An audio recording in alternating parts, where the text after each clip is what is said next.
What's up, everyone? We're Journey to the West. I'm V, and I'm just here with Sen. Hi, everyone. I'm Sen. And today, our podcast topic will be on Asian and Asian American influencers. So, who are they? To begin, they're typically people on Instagram and social media with a blue check mark. And the thing is, influencers can encompass many lifestyles, whether it's just travel blog, media, fashion, beauty, food, and all that kind of stuff. The thing is, I think I wanted to focus on influencers because there is a trend where influencers and micro influencers are becoming a thing as people become more into technology, etc., etc. And most of the time with Asian American influencers in particular, they tend to gain more traction through social media and etc. because we all know Hollywood discriminates against Asian Americans in real life. So that's why people usually just go through YouTube and etc. Actually, in fact, the Asian American influencer, I think, became popular because of YouTube. It started out with YouTube. Like, you'd see people, for example, Ryan Higa and Kev Jumba, Michelle Phan, etc., etc. They gained traction because of YouTube. Now, our personal experiences with them. For me personally, I had one negative experience with she was starting out, but now she's hella famous. Jen Im. I had a family member who met Jen Im in person, and she was just like being whatever because in her meet and greet, I don't know why, but she was just like not in the mood, and she wasn't even like with 1 million subscribers at that point. She was just like, I think she was either starting out or starting to get more popular, but we just didn't have a good experience with her. Not to say that she's a bad person, but it kind of shows me how, like, especially I see this pattern with Asian American women, how very superficially focused they are. And even now, like, to some degree, I'm in the influencer, like, circles, and I just realized, like, these girls are not the type of girls I want to be friends with, aka Asian American influencers. They typically, like, do the follow thing.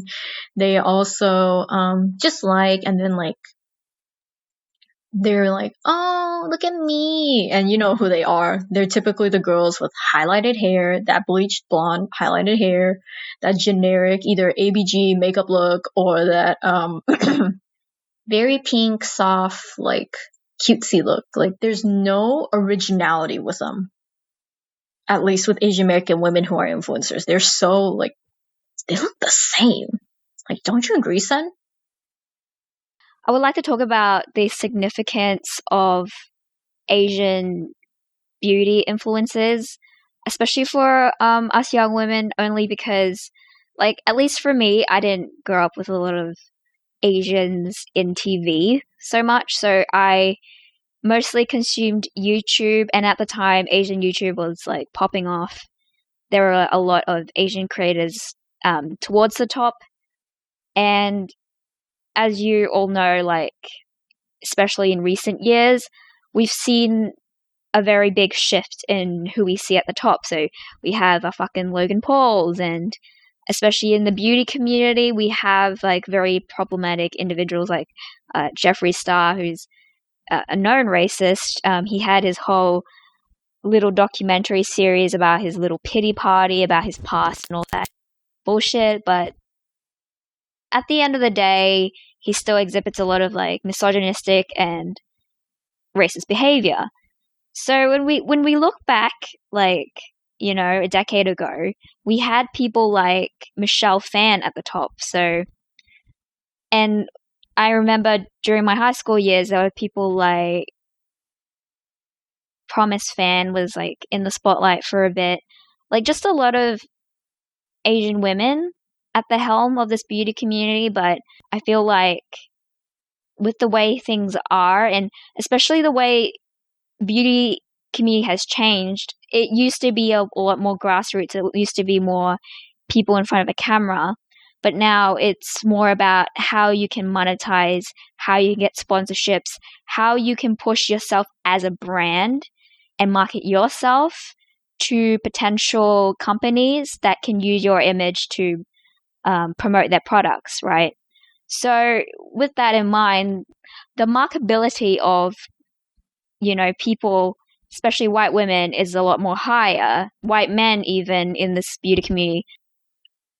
You have a lot of these Asian beauty YouTubers in this sort of limbo where they really can't climb up that ladder of popularity or that same level unless they somehow sell out or do some shit, right? So some of the most problematic people I can think of is like Nikita Dragoon, where she wore some like really like weird fetish sexualized Asian outfit. I think it was like a qipao in front of like this Shinto shrine gate, and it was really culturally insensitive. Like V said, they lack originality because they want to go off this template that's already been established by a lot of white beauty gurus. But the thing is, it just doesn't work, right? All I see a lot of them do is like they review like some same old products or like do the same brown eyeshadow look, and I don't think it will do them any favors, especially with like all the recent drama. I feel like people want authenticity and want originality. So I feel like that's something that a lot of people lack. Lord, oh my god, like with all the beauty community drama. And another thing, like even like me, I'm involved in like fashion and beauty stuff, and goodness, the ones who are getting like sponsorships and all that are usually like white women. The ones who are getting ass review stuff are white women. Very few Asian American women. Like I've even like reached out to brands and I got no responses compared to like the amount of people my fellow influencers are getting. And it's just like, it's sad and it's disheartening. But at the same time, like when I try to follow and get to know Asian American beauty reviewers and all that, and it's just like, most of them, like when I try to reach out to them, some of them are not as open compared to actually, let me be real, the people who are from Asia but are reviewing, I get a lot of more positive reception from them than I do get from Asian American beauty reviewers. Just straight up saying out there, I actually feel like I get along with my Asian sisters better. Now, that's just personal experiences with them, as I'm kind of in a way, in the groups right now.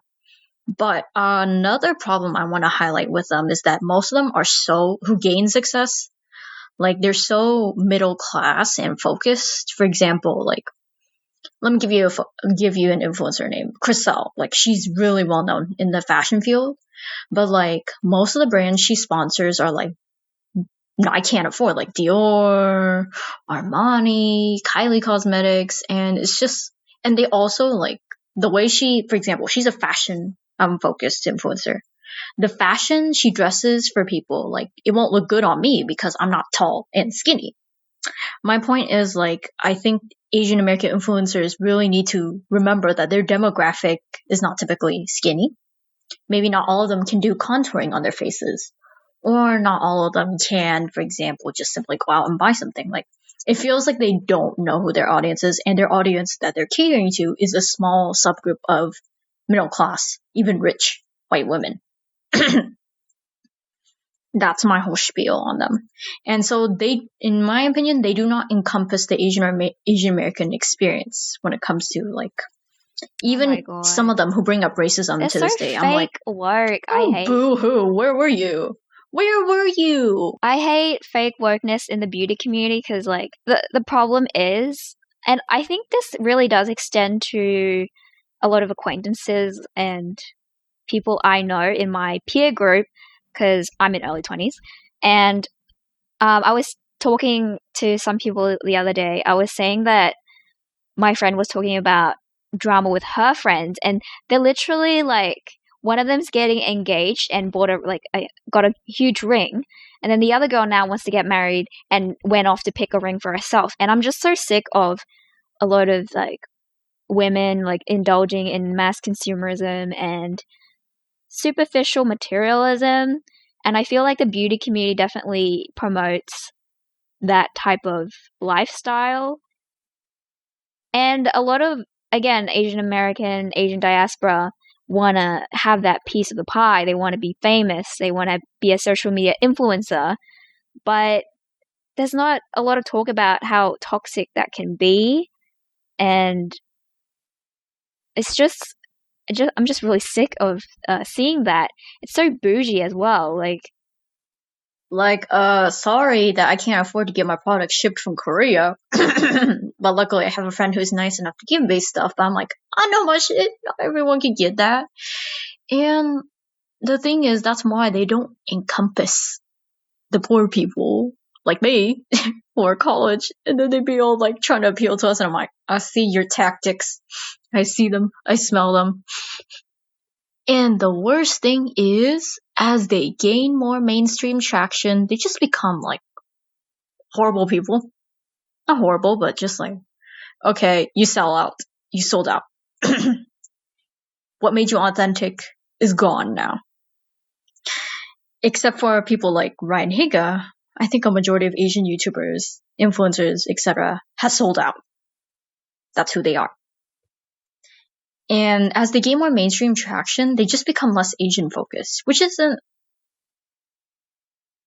I mean, like, I want an Asian focused channel. I don't know why that's such a bad thing to people, but as they become more like famous, they just become less Asian focused and they become less original. They become less authentic.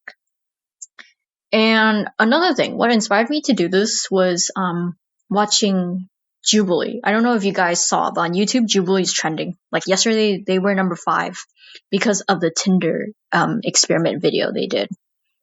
So, I mean, I watched the whole video, and okay, the whole dynamic was just fucked up. I mean, really, just people, one person trying to choose. You could say the same whether it's a guy or a girl who's like being the one choosing the guy or the girl that they want to be with. And the whole dynamic overall was fucked up, but watching Jubilee's video made me really like open my eyes, because when all the girls who were swiped right on or were chosen, like when they came up and the person who hosted asked them, if you would swipe left on this guy, ladies, and you don't want to, like, if you're swipe left, supposedly, it means like you would reject him. Please step out of the screen. And like a whole bunch of girls stepped out of the screen, and they were mostly Asian women. Like the guy picked Asian women, but the Asian women also like left when they said they would swipe left on him, except for 1 or 2, I believe. And oh my god. The guy was South Asian, by the way, I think. Yeah, I'm just like, okay. The whole thing was fucked up, but ladies, yeah, we're not helping our case here. I'm just saying. Well, I think I mentioned to V just earlier, there's this whole phenomenon of these like pseudo social experiments. So the Jubilee one was definitely like, I think their aim was trying to make a certain point, going, oh, look how dehumanizing it is to like just reject someone based on their looks.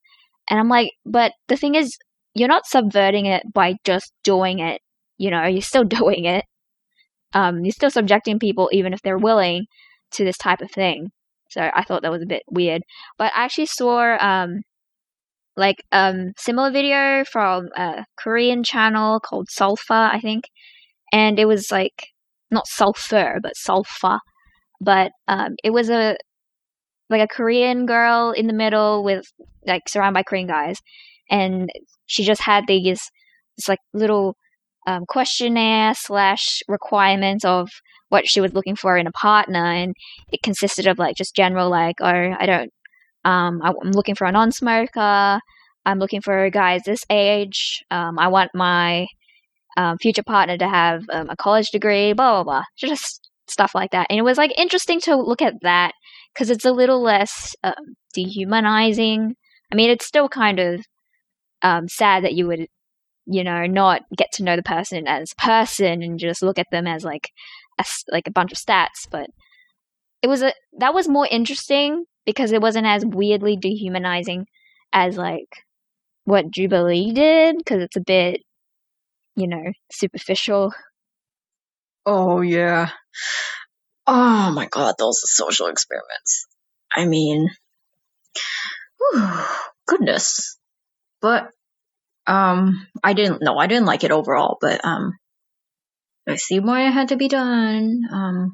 I mean, it was not the only one. I mean, remember the Asian Bachelor? I forgot if it was done by Wong Fu. Yeah, I think it was. But like seeing all these social experiments, I think are eye-opening for people to realize like racism is against Asians is a thing, even committed by our own. And yeah, we need for solutions to countering like the overarching greater problem is like Asian Americans, as they gain more visibility, they become less authentic, they sell out, and they just, you can't relate to them anymore. What made them like captivating is gone. I've seen it with Michelle Phan. I've seen it with like, at least Promise kinda kept her new. But I've seen it with Chriselle. I've seen it with Jen. I've seen it with, who are other ones? Like Ami Song. Yeah. I've seen it with a lot of people. It sucks. And the solution to not becoming a sellout, how about this? If you know someone looks like who's an opportunist for selling out, don't give them the visibility. Like, you could tell by the way their channel seems to be crafted. For me, I spot it this way. If someone seems like follower hungry, you can usually tell because they would be like, oh, how about, oh, you should follow me. I'm almost on 2,000. If you follow me, I'll do a giveaway. Blah, blah, blah, blah, blah. Those kind of people. They're usually on Instagram. If they also seem to like, you could tell if they're like going on the brand's channel and asking to do reviews. Chances are they're a sellout. At least beauty community people. If they are the type of person who's like, oh, this product's so great, but they never use the product again, they're a sellout. For lifestyle people, if they seem to dodge the question instead of answering it directly, yeah, that's another red flag. And the fake woke people, they're the toughest to spot. But one way I kind of nudge with fake woke people is I would see when the questions get complicated, are they willing to answer them at all? Seeing their patterns, especially like look at their follower count to following count. If they're following less people compared to their follower count, dodge them. Anything you want to add, Sun? Well, I would say that us as, Asian folk, we need to try and go out of our way to support more Asian creators, but also be very wary about, our expectations of them, because, like, I don't really expect Asian creators to be quote unquote woke or like, but if they're gonna like actively undermine, social issues or work, that's when I'm gonna question them. What I have been doing recently is like every time I come across a Asian person on YouTube, I just like instantly subscribe, and then I'm gonna give them like a few months to like have their content and see if they grab me or if they have interesting videos. But if they don't, I'll probably unsubscribe. So that's something I've been doing because I notice like a lot of the people I follow, they used to be mostly Asian, but now they're kind of like, white people. So I'm trying to curb that. I can't really say that there's any like one Asian beauty YouTuber that I really particularly like, but I do like Tina Young, even though she's I remember seeing a video of her doing some DNA test, and then she was like hoping to be half like part French or something, and I was like, oh, that's so fucking cringe. So cringe. Because like, why would you want to know that your ancestors were like probably raped by some French colonizers? But Aside from that weird thing, I do like her channel because there's like quite a few videos of her and her, like, I think I think he's Chinese, yeah. Chinese boyfriend, like, talking about the relationship, and I do like seeing Asian couples visible. She also has like a number of videos where she's with her mom and she's doing her mom's makeup, and they're like just talking in Vietnamese very casually, and she subtitles it and everything. And I really like seeing, because I actually don't see a lot of Asian YouTubers just talking in their native language, or just talking to their parents in a way that isn't disparaging, that doesn't sound like an Our Asian Parent story. So I do really like seeing her and her mom. She recently has done a few videos where she's just done the video entirely in Vietnamese, and her non-Viet audience still watches it and enjoys it. So I like that she's not like afraid of her own ethnicity and her culture. She's a small business owner as well, because she recently started like a lash line where she's catering to like hooded or smaller eyes. She didn't explicitly say, "Oh, I'm doing this for Asian eyes," but I know that she really had Asian people in mind when she made that brand. I think it's called, oh damn, I forgot what it's called. I'll link it. I'll link it or something. I'm not plugging her because I'm getting paid. I just like that she made a product that for, like, you know, her Asian audience and her Asian viewers and for herself. So like a lot of, like, I've seen a lot of people collaborate on products. I recall there was this one YouTuber. She made a fucking lipstick called Kimchi Doll, and I'm like, why? Why would I want a lipstick? Like, it didn't smell like kimchi, thank fuck, but it was just so odd. Like, look how proud of my Asian heritage. It's so on the nose. Like, something like, oh yeah, it's called Petite Cosmetics. Something like the lash line Petite Cosmetics is something that I can stand behind, because it's, you know, for us. It's for Asian people. It's for people. It's actually for an audience. It's not like some played out, like, oh, here's another fucking eyeshadow palette. Here's another, like, generic lipstick, you know? So I do appreciate that. And she operates in Singapore and in Australia. So I don't know. It's just nice to see someone like me who's doing well. So that might be, you know, again, she's not some woke queen or anything, but I'm more inclined to support her than somebody else.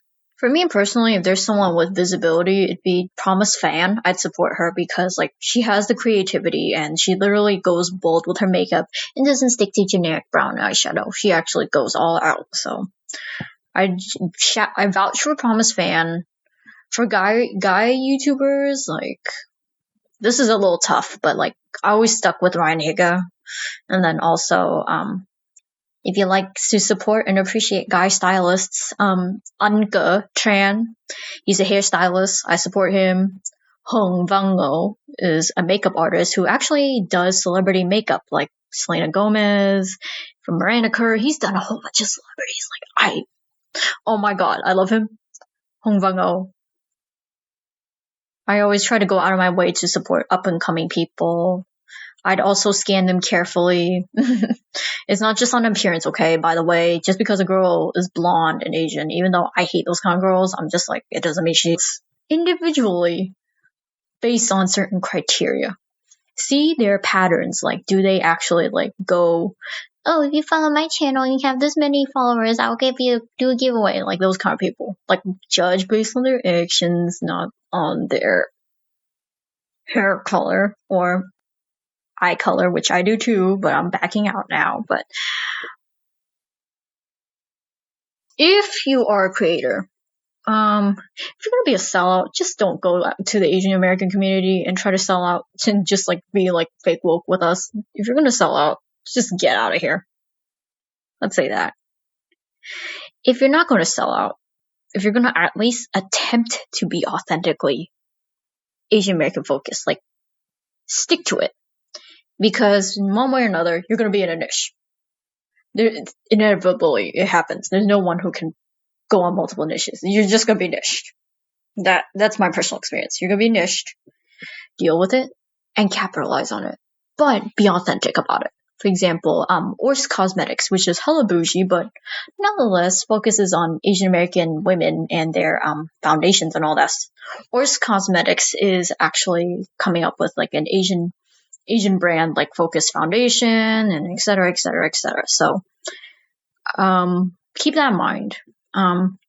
If you're gonna sell out, just don't go after us, Asian people, okay? Just go sell out and leave us alone. If you're not gonna sell out, stick to being authentic. Remember, you're gonna be niche.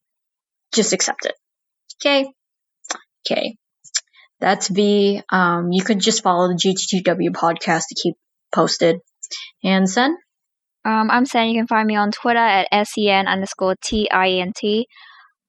We actually have a few reviews recently, so do you want to read them out and thank them? Great podcasts. Shout out to Koo15.